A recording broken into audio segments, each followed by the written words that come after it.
गरुड़ पुराण 10वां अध्याय। गरुड़ जी बोले, हे विभो, अब आप पुण्यात्मा पुरुषों के सिर के दाह संस्कार का विधान बतलाइए, और यदि पत्नी सती हो तो उसकी महिमा का भी वर्णन कीजिए। श्री भगवान ने कहा कि हे ताक्ष, जिन अर्धदैविक कृत्यों को करने से पुत्र और पौत्र पितृऋण से मुक्त हो जाते हैं, उसे बताता हूँ, सुनो। बहुत से दान देने से क्या लाभ? माता पिता की अंत्येष्टि क्रिया भली भांति करे, उससे पुत्र को अग्निष्टोम योग के समान फल प्राप्त होता है। माता पिता की मृत्यु होने पर पुत्र को शोक का परित्याग करके सभी पापों से मुक्ति प्राप्त करने के लिए समस्त बांधवों के साथ मुंडन कराना चाहिए। माता पिता के मरने पर जिसने मुंडन नहीं कराया, वह संसार सागर को तारने वाला पुत्र कैसे समझा जाए। अतः नख और कांख को छोड़कर मुंडन कराना आवश्यक है। इसके बाद समस्त बांधवों सहित स्नान करके श्वेत वस्त्र धारण करें और तुरंत जल ले जाकर जल से शव को स्नान कराए और चंदन अथवा गंगा जी की मिट्टी से लेप से और मालाओं से उसे विभूषित करें। उसके बाद नवीन वस्त्र से ढककर अपसे होकर नाम गोत्र का उच्चारण करके संकल्प पूर्वक दक्षिणा सहित पिंड दान देना चाहिए। मृत्यु के स्थान पर शव नामक पिंड को मृत व्यक्ति के नाम गोत्र से प्रदान करें। ऐसा करने से भूमि और भूमि के अधिष्ठाता देवता प्रसन्न होते हैं। इसके पश्चात द्वार देश पर पांथ नामक पिंड मृतक के नाम गोत्रादि का उच्चारण करके प्रदान करें। ऐसा करने से भूत आदि कोटि में दुर्गतिग्रस्त मृत प्राणी की सदगति में विघ्न बाधा नहीं कर सकते। इसके बाद पुत्र वधू आदि शव की प्रदक्षिणा करके उसकी पूजा करें। तब अन्य बांधवों के साथ पुत्र को शव यात्रा के निमित्त कंधा देना चाहिए। अपने पिता को कंधे पर धारण करके जो पुत्र शमशान को जाता है, वह पग पग पर अश्वमेध का फल प्राप्त करता है। पिता अपने कंधे पर अथवा अपनी पीठ पर बिठाकर पुत्र का सदा लालन पालन करता है। उस ऋण से पुत्र तभी मुक्त होता है जब वह अपने मृत पिता को अपने कंधे पर ढोता है। इसके बाद आधे मार्ग में पहुंचकर भूमि का मार्जन और प्रोक्षण करके शव को विश्राम कराए और उसे स्नान कराकर भूत संज्ञक पितर को गोत्र नाम आदि के द्वारा भूत नामक पिंड प्रदान करें। इस पिंडदान से अन्य दिशाओं में स्थित पिशाच, राक्षस, यक्ष आदि उस हवन करने योग्य देह की हवनीता अयोग्यता नहीं उत्पन्न कर सकते। उसके बाद शमशान में ले जाकर उत्तराभिमुख स्थापित करें। वहाँ देह के दाह के लिए यथाविधि भूमि का संशोधन करें।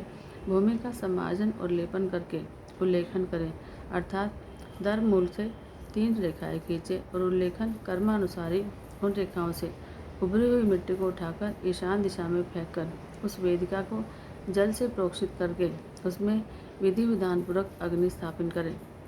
पुष्प और अक्षत आदि से कर्व्याद संज्ञक अग्निदेव की पूजा करें और लोमभ्य स्वाहा इत्यादि अनुवाक से यथाविधि होम करना चाहिए। तब उस कर्व्याद मृतक का मांस भक्षण करने वाली अग्नि की इस प्रकार प्रार्थना करें, तुम प्राणियों को धारण करने वाले, उनको उत्पन्न करने वाले और प्राणियों का पालन करने वाले हो। यह सांसारिक मनुष्य मर चुका है, तुम इसे स्वर्ग ले जाओ।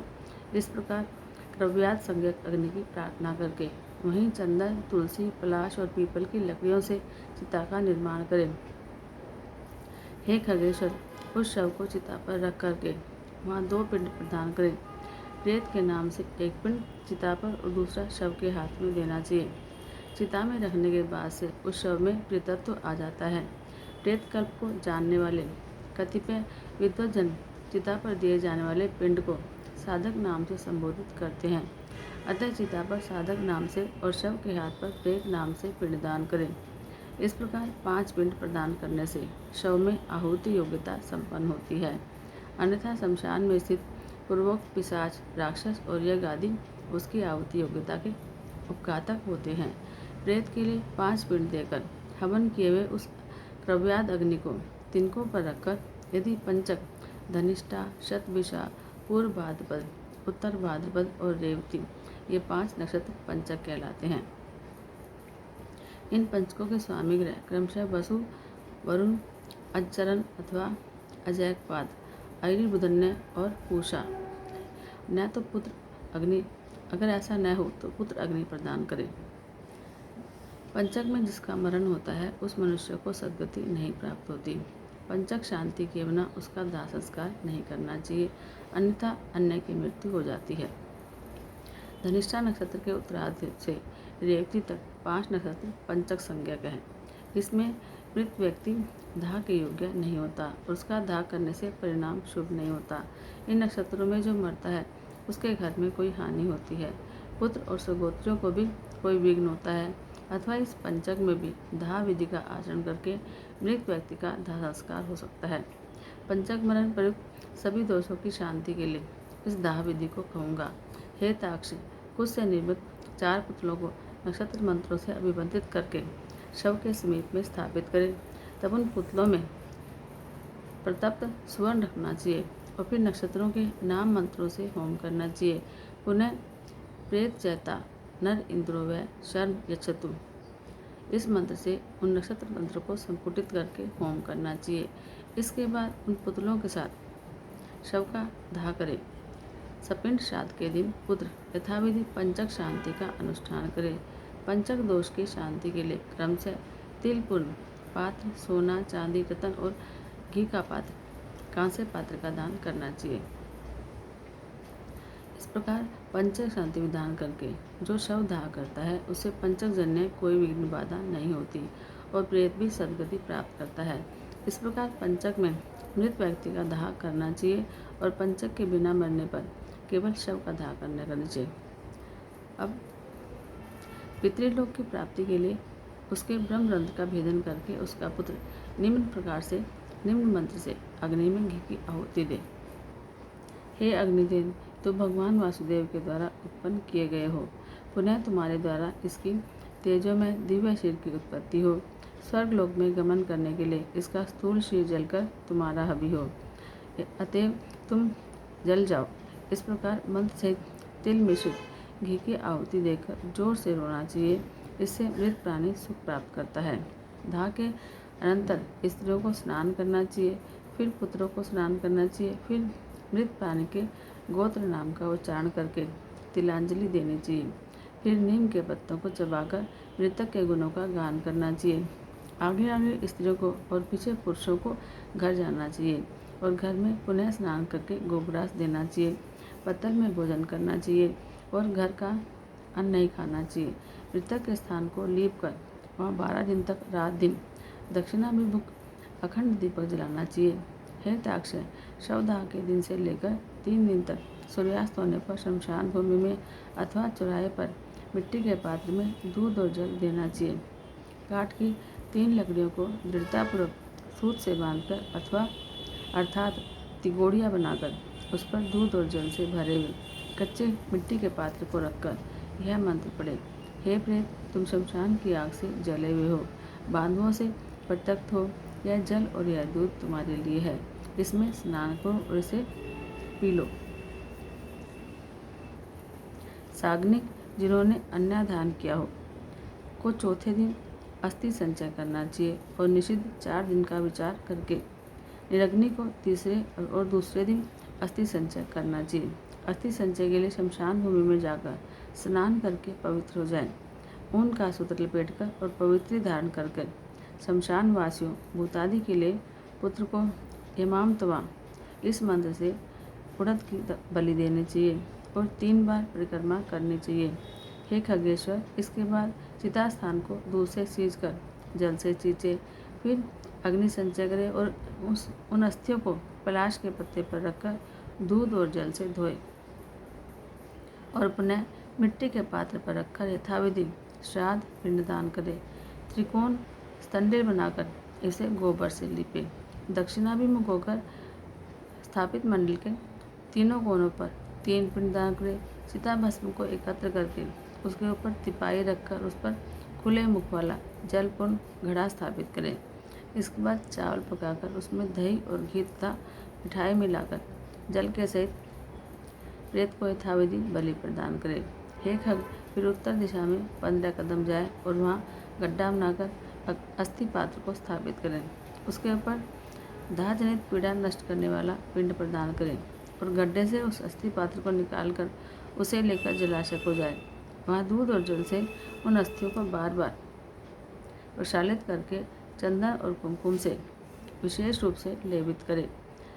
फिर उन्हें एक दोने में रखकर हृदय और मस्तक में लगाकर उनकी परिक्रमा करें। और उन्हें नमस्कार करके गंगा जी में विसर्जित करें। जिस मृत प्राणी की अस्थि 10 दिन के बाद गंगा में विसर्जित हो जाती है, यानी 10 दिन के अंदर गंगा जी में विसर्जित हो जाती है, उसका ब्रह्मलोक से कभी भी पुनरागमन नहीं होता। गंगा जल से मनुष्य की अस्थि जब तक रहती है, यानी गंगा जल में जब तक मनुष्य की अस्थि रहती है, उसने उतने हजार वर्षों तक वह स्वर्गलोक में विराजमान रहता है। गंगा जी की लहरों को छूकर हवा जब मृतक का स्पर्श करती है, तब उस मृतक के पातक उसी समय नष्ट हो जाते हैं। महाराज भगीरथ उग्र तप से गंगा देवी की आराधना करके अपने पूर्वजों का उद्धार करने के लिए गंगा देवी को भूलोक से ब्रह्मलोक से भूलोक लेकर आए थे, जिनके जल से भस्मीभूत राजा सगर के पुत्रों का स्वर्ग में पहुंचा दिया। उन गंगा जी का पवित्र यश तीनों लोकों में विख्यात है। जो मनुष्य अपनी पूर्व अवस्था में पाप करके मर जाते हैं, उनकी अस्थि को गंगा में छोड़ने पर वे स्वर्गलोक चले जाते हैं। किसी महारण्य में सभी प्राणियों की हत्या करने वाला कोई व्याघ्र सिंह के द्वारा मारा गया, और जब वह नरक को जाने लगा, तभी उसकी अस्थि गंगा जी में गिर पड़ी, जिससे वह दिव्य विमान पर चढ़कर देवलोक को चला गया।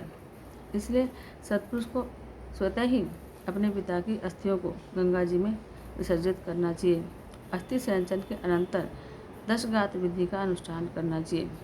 यदि कोई व्यक्ति विदेश में या वन में अथवा चोरों के भय से भरा है, तो उसका शव प्राप्त न हुआ हो, तो जिस दिन उसके निधन का समाचार सुने, उस दिन उसका पुतला बनाकर पूर्व विधि के अनुसार केवल उसी का दाह करे और उसकी भस्म को लेकर गंगा जल में विसर्जित करे। 10 गात्र आदि क्रम भी उसी दिन से आरंभ करना चाहिए, और सांवत्सरिक श्राद्ध में भी उसी दिन सूचना प्राप्त होने वाले दिन को ग्रहण करना चाहिए। यदि गर्भ की पूर्णता हो जाने के अनंतर नारी की मृत्यु हो गई हो, तो उसके पेट को चीरकर बालक को निकाल ले।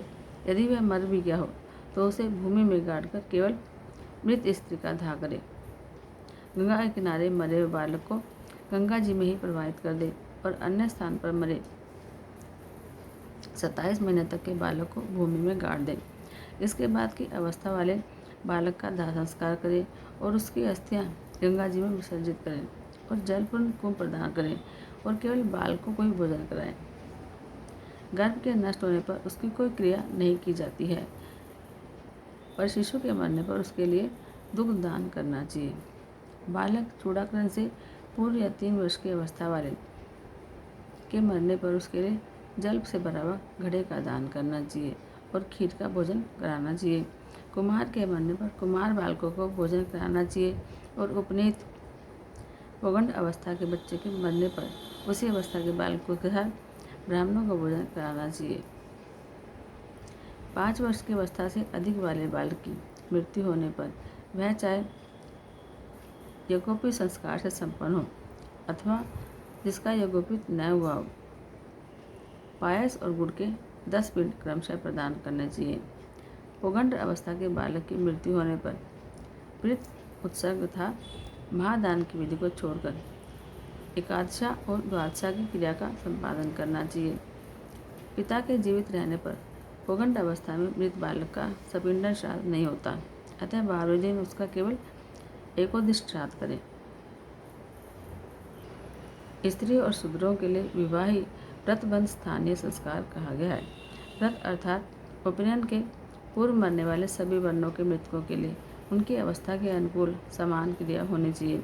जिसने थोड़ा कर्म किया है, थोड़े विषय से जिसका संबंध रहा हो, कम अवस्था हो और स्वल्प देह वाला हो, ऐसे जीव के मरने पर उसकी क्रिया भी स्वल्प होनी चाहिए। किशोर अवस्था के और तरुण अवस्था के मनुष्य के मरने पर सय्यादान, वृक्ष उत्सर्ग आदि, पददान, महादान और गोदान आदि क्रियाएं करनी चाहिए।